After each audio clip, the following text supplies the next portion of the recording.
Representative Omar gave remarks at an event in Minneapolis in which she made treasonous statements. Whereas Representative Omar said she has spoken to many Somalians who asked her to intercede for the Somali government by pressuring the United States government into certain actions.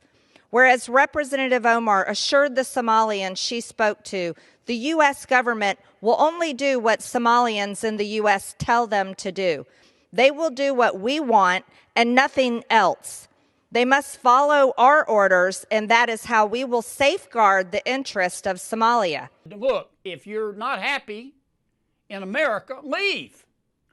And I consider Congresswoman Omar, Congresswoman Ocasio-Cortez, Congresswoman Tlaib, Congresswoman Presley, I think is her name. They call themselves the Squad.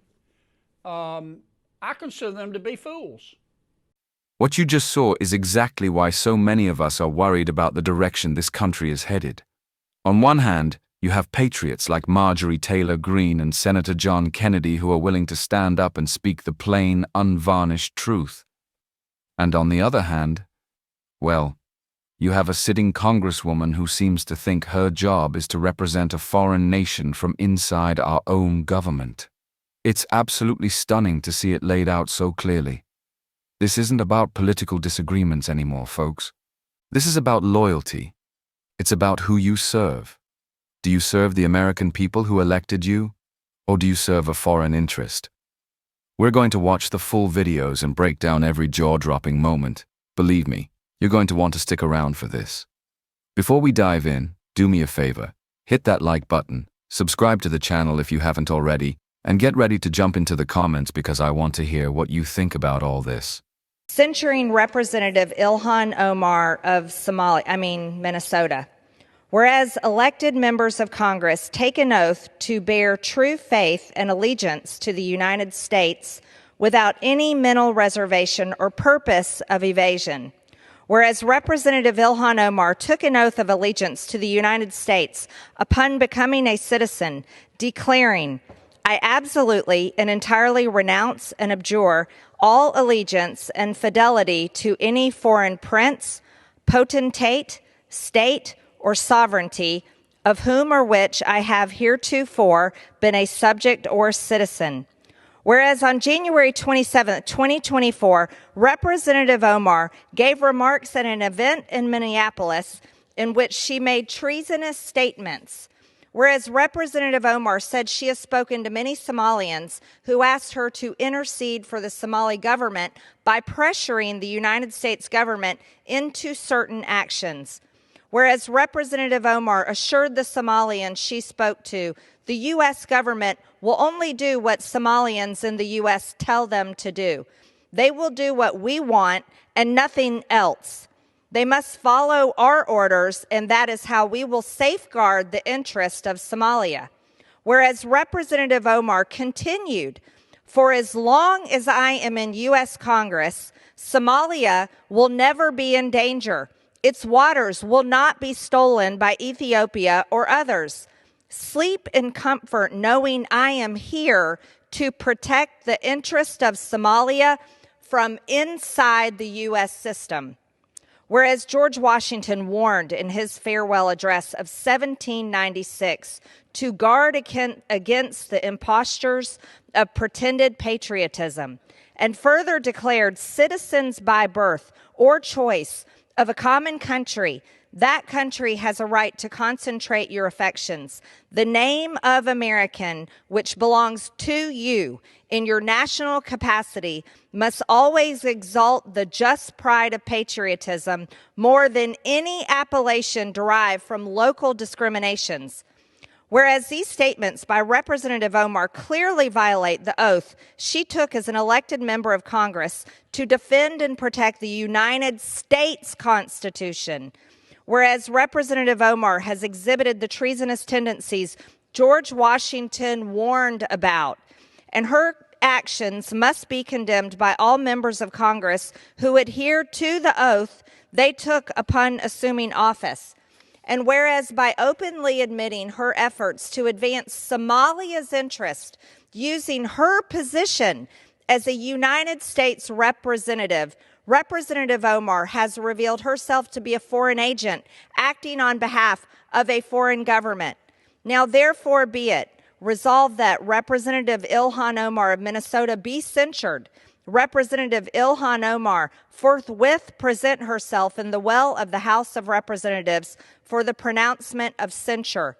Representative Ilhan Omar be censured with the public reading of this resolution by the Speaker, and Representative Ilhan Omar be and is hereby removed from the Committee of the Budget and the Committee on Education and the Workforce. You know, when you argue with a fool, you just prove there are two. And I consider Congresswoman Omar, Congresswoman Ocasio-Cortez, Congresswoman Tlaib, Congresswoman Presley, I think is her name. They call themselves the Squad. I consider them to be fools. They hate America. They think America was wicked in its origins, and it's even more wicked today. They ought to be thanking America instead of calling America evil and wicked and racist. But this is America, and they have the right to their opinion. But I don't like to see the president even dignify their point of view. Besides that, I think that the Squad, as they call themselves, they are destroying the Democratic Party.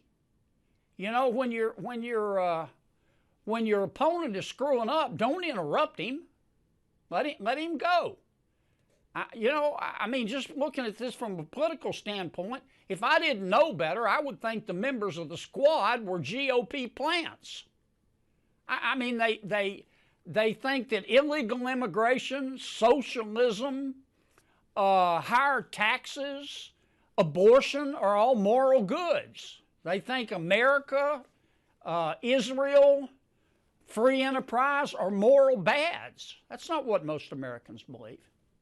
And that's kind of where I am on the subject. The president has explained his position. He has said, look, here's what I meant. If you're not happy living in America, leave. It's a free country, and I agree with that assessment.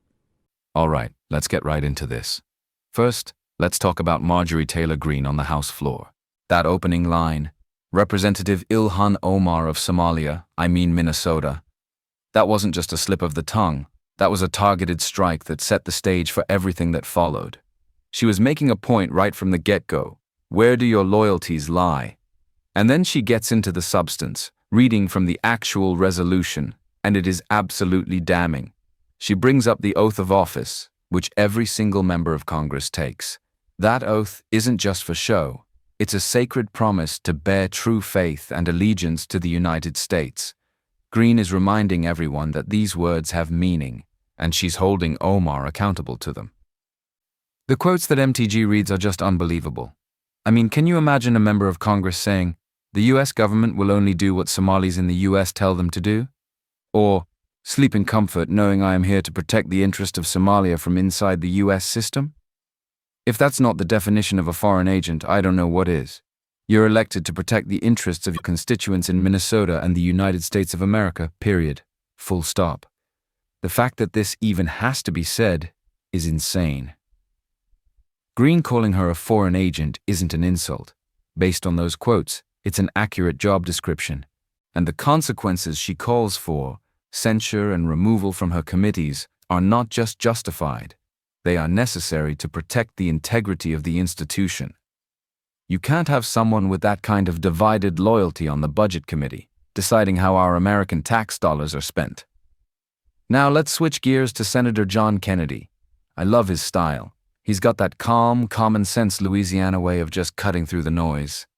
He's right, you don't want to get in the mud and argue with fools, but at some point you have to call things what they are. And he does it perfectly. He says what so many of us are thinking. They hate America. It's a strong statement, but is it wrong? When you look at the rhetoric coming from the Squad, It's always about what's wicked or evil about our country. They focus on our flaws, magnify them, and ignore the incredible good America has done and the freedoms it provides. As Kennedy points out, they should be thanking America, not constantly trying to tear it down. His analysis of their political platform is spot on. They champion ideas that are fundamentally at odds with what this country was built on: free enterprise, individual liberty, and a strong national identity. And Kennedy is absolutely correct when he says this radical wing is destroying the Democratic Party from the inside. They are so far out of the mainstream that they make it impossible for moderate Democrats to find common ground. Finally, Kennedy circles back to the core message that President Trump was getting at: if you're not happy in America, leave. The media tried to twist that, but Kennedy explains it perfectly.